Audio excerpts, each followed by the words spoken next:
Our thoughts and psychological experiences can be very intangible, sometimes very difficult for us to be aware of and to notice and to understand. This board of directors audit and me giving names to the people on my mental board of directors is a way of making my psychological experience easier to witness and see and understand. If we can witness and see and understand our psychological experience, that helps us have the power to change it. Welcome to The Art of Speaking Up, a podcast that helps professional women access the limitless potential that lies within them. I'm your host, Jessica Guzik, and my mission is to help you find that spark inside you that has the power to transform your career in ways you may not have thought possible. I'm so excited that you're here. And now, on to the show.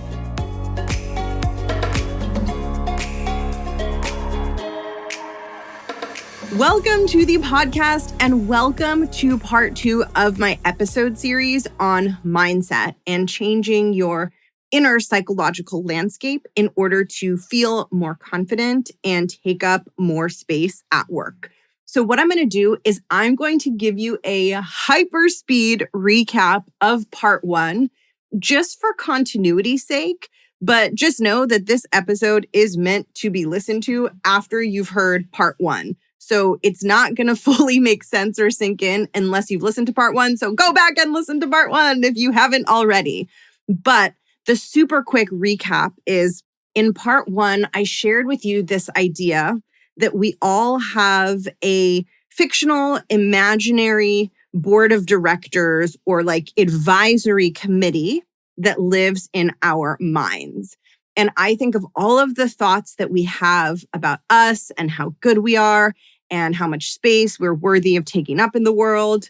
All of those thoughts that we have, I think of those thoughts as being the voices of the people who sit on that board of directors or on that advisory committee. And the idea is that if we have a mental board of directors that is very negative and shares negative thoughts with us, aka we have lots of negative thoughts about ourselves, it interferes with us taking the actions that we want to take to leave the legacy and impact that we want to leave in our careers. Whereas if we have a mental board of directors comprised of really encouraging, determined, motivated, positive voices, that helps us show up bigger for ourselves and for our careers. It helps us feel more confident and make our goals come to fruition much faster. And what I want to do in today's episode, in part 2, is I want to walk you through an audit of your mental board of directors. And the best way for us to do this is actually, I'm going to take myself through the audit. So I'm going to audit who are some of the people that are sitting on my mental board of directors that need to be fired, and who are the people that I want sitting on my mental board of directors because their perspectives and their voices make me feel strong and confident inside. So I'm going to be going through a process where I'm going to identify my negative board members. I'm going to fire them. I'm going to think through who I want sitting on my board of directors. We're going to go into lots of details about my negative thoughts and these skeletons that are in my mind. And if you want to do this alongside me, I created a worksheet where you can follow along. So you don't have to. You can just listen to this episode and you'll get a lot out of it. But probably some of you are going to want to dig deeper and actually do this work. And so if you want to do your own audit and you want to go through this process step by step, you can grab the audit worksheet that goes with this episode at the link in the show notes or at jessguzikcoaching.com/audit. Okay. Now, when I was thinking through who are the negative voices on my mental board of directors who need to be fired and kicked out of my mind and whose voices I do not want dictating my decisions and actions, as I was going through that exercise, I decided to give them names, like human names. And I encourage you to do this for yourself as well. This is hugely valuable because the name helps make the psychological experience more concrete and really easier to see and understand. So I think what's tricky about mindset work is mindset work is about what's happening in our mind. It's about our thoughts. It's about our psychological experiences. And our thoughts and psychological experiences can be very intangible, sometimes very difficult for us to be aware of and to notice and to understand.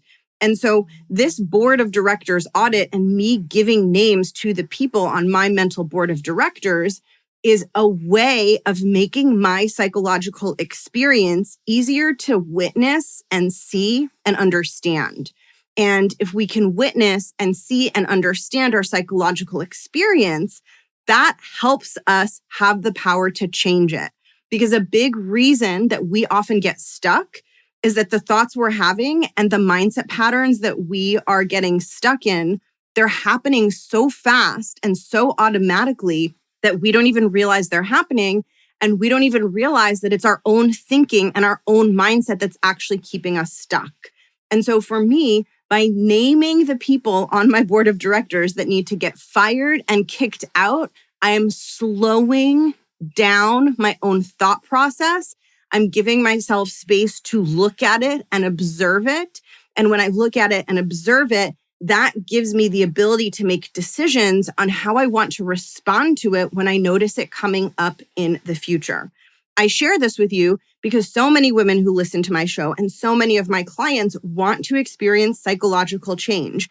And so often a question that I get is like, how? How do I strengthen my mindset? How do I become more confident? How do I break some of these frustrating patterns that are keeping me stuck? And this is a huge piece of how we do it. We create space to observe and reflect and understand what we are experiencing psychologically. So that's what we're doing together. And I'm going to walk you through the audit of all of the people on my board of directors who I do not want to have a seat on my board of directors. I do not want them to be on the board. I do not want them to have voting power because when they do, they interfere with how I show up in the world and they delay my progress of reaching and attaining my goals. So I'm going to walk you through each one of them. Then I'm going to walk you through my thoughts on quote unquote firing them from my mental board of directors. Okay, so here we go. Are you ready to enter into the dark recesses of my mind? Because we are going in there. So first person on my mental board of directors who I'm giving the boot, I named her Perfectionist Pam. Perfectionist Pam wants everything to be at an unreasonable level of perfection. Nothing is ever good enough for her. I could do the most incredible work. She will never be satisfied. She will turn up her nose at it. She will find what's wrong with it. So she creates a ton of pressure and anxiety. And she also makes it really difficult for me to feel any sort of like sense of pride and fulfillment and accomplishment around my work and my achievements. Second person on my board of directors that needs to be fired is named Judgmental Judy, which is funny because that kind of reminds me of Judge Judy. But Judgmental Judy, her habit is to judge and shame. Whatever I do, she has a thought on why it's not good, why there's something wrong with it. Judgmental Judy especially loves when I make mistakes or I mess something up or I do something wrong. That's when she really likes to pipe in with her thoughts and opinions. And she really likes to point out and amplify the mistakes that I have made and really use those mistakes to support her argument that I've got some really deep character flaws. So that's Judgmental Judy. We don't like her. The third person on my board of directors, also warning, I'm about to use adult language. So if you're listening with a kiddo, you might just want to pause. But, we got to be real here in this audit. Like this is an audit, right? So it has to be accurate. The next person on my mental board of directors who's got to go is named Bitchy Barbara. And I felt like I had to add her because she's just someone who's just mean-spirited, just evil, unkind.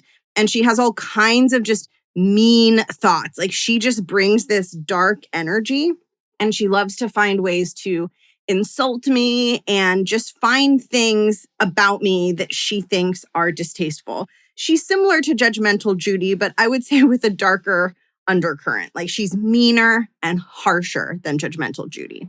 The next person on my mental board of directors who's got to go is Comparison Kathy. Comparison Kathy mainly takes what I'm doing and compares it to other people in a way that makes me feel really bad. So if I do something that didn't turn out well, Comparison Kathy will go and find someone who's doing that thing really well, and I'll feel horrible about myself. And of course, then you have like judgmental Judy and bitchy Barbara chiming in and perfectionist Pam piling on, right? But even if I accomplish something great, comparison Kathy will go out and find someone who's done something better. So she's constantly on the lookout for someone who's doing it right or one-upping me. And it makes it really hard then for me to sit with my talents and strengths and accomplishments. There's also someone on my board who needs to go called Doomsday Deborah. Doomsday Deborah spends most of her time predicting worst case scenarios, like predicting really bad things that can happen. A lot of her predictions are very unlikely. They're almost like freak accident type predictions, but she likes to spend a lot of time figuring out what they could be and mapping them out. And she really shuts down my creativity and my motivation. And she also creates quite a bit of anxiety. Another person on my board of directors in the group of people that need to be fired is glass half empty Glenda. She is the worst. She is a very loud voice on my inner board of directors. So she only notices the empty half of the glass. She only notices what hasn't been done, what is missing, what isn't working. She dismisses anything that is good and is working and has been accomplished. And she literally only sees what isn't there and what is bad. I could have like a productive day where I accomplish a zillion things. And at the end of the day, glass half empty Glenda will be like, wow, well, you didn't get anything done today. She will just find a way to make it feel like there hasn't been any progress and there's nothing good here. I've got a couple more people on the board that you're going to hear about. The next one is contortionist Katrina. She's a sneaky one. So it took me some thinking and reflection to realize that she was on my mental board of directors. And as soon as I did, I was like, wow, she's a super sneaky voice. And contortionist Katrina, her job is to contort reality and to contort facts and data to support the other people on my board of directors. So for example, I mentioned about how glass half empty Glenda can find a negative interpretation even when things are going great.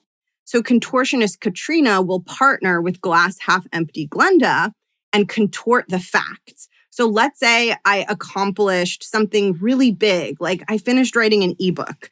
Contortionist Katrina will whisper in glass half empty Glenda's ear, like, oh, Jess didn't really finish writing the ebook. She actually spent an hour lying by the pool today, and she was pretending to write the ebook. And then glass half empty Glenda will be like, ha, see, I told you didn't accomplish anything today. And so contortionist Katrina is literally skewing the facts, skewing the data, skewing reality to create negative interpretations and negative data to fuel some of these other members of my mental board of directors.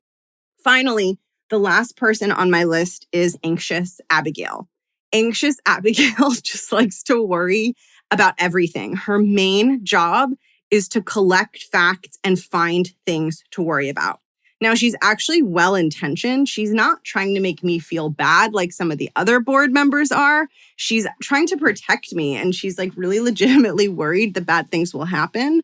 But she too is really in cahoots with contortionist Katrina.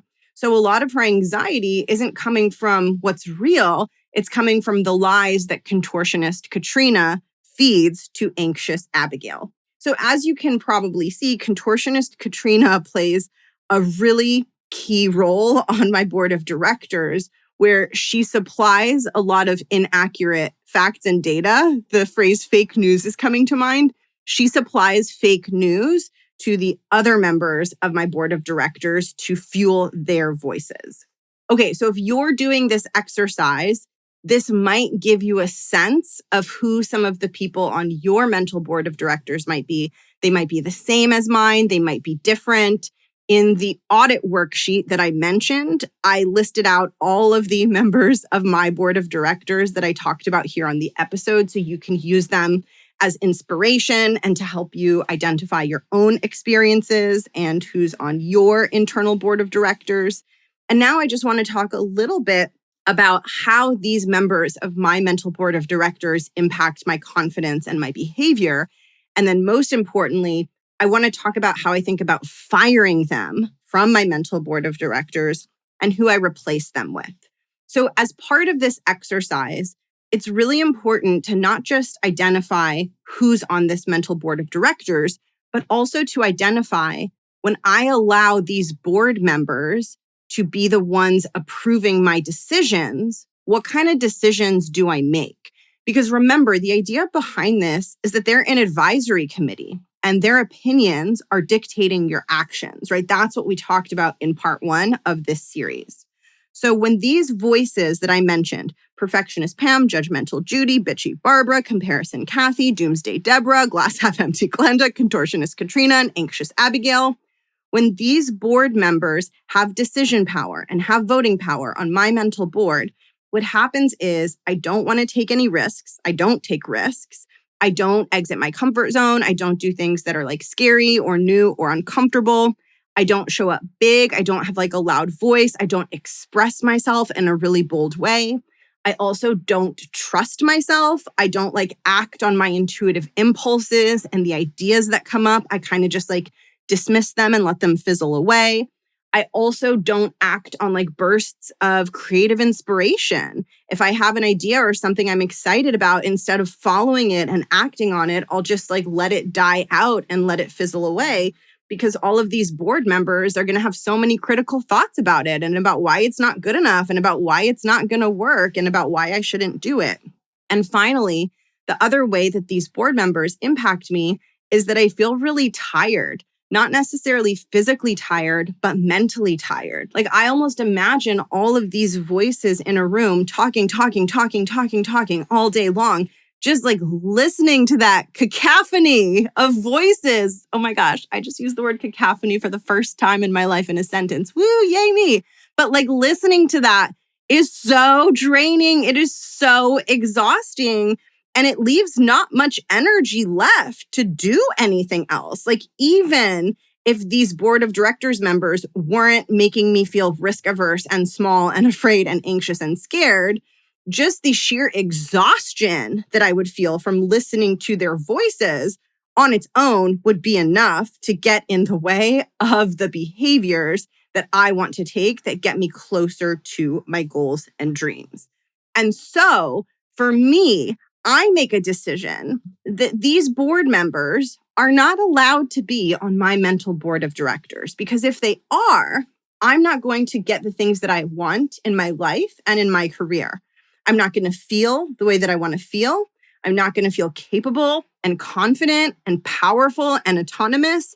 And I'm not going to achieve the goals that I want to achieve. So when I was in my corporate career, those goals included becoming an executive, leading teams, working on big projects, having a big compensation package. And now I'm not in corporate, but now my goals include running a business, having a powerful voice, growing my business, like building something big. And I know that if I listen to these voices and if these people are on my board of directors, those goals aren't going to come to fruition, or they're going to take much longer than they would ordinarily take. And so I have decided that these people don't get to sit on my board. Now, here's the thing. Here's the thing about the mental board of directors is that I think of these board members as being pushy and aggressive. So even if I fire them and I'm like, okay, I've identified perfectionist Pam and I'm firing her from my board of directors, she will just like bust back in to the boardroom, even though she's fired. So these board members aren't very compliant when we ask them to get out of town. And so what I often think of is, okay, I'm not going to be able to banish them forever, right? They're going to keep coming back in and busting down the door because they're really annoying and really stubborn. So I probably can't keep them out of my board of directors permanently. But what I can do is I can take away their voting power. So they can be super loud and they can have lots of negative thoughts and opinions. But if I know that they don't get voting power, then I'm going to take the actions that I want to take. And I'm not going to listen to what they are telling me to do, because they are telling me to do things that involve me showing up small and not achieving my goals. And that doesn't work for me. So when it comes to your board of directors and those negative voices who you don't want getting in the way of you showing up powerfully, there are a couple ways that you can think about managing that.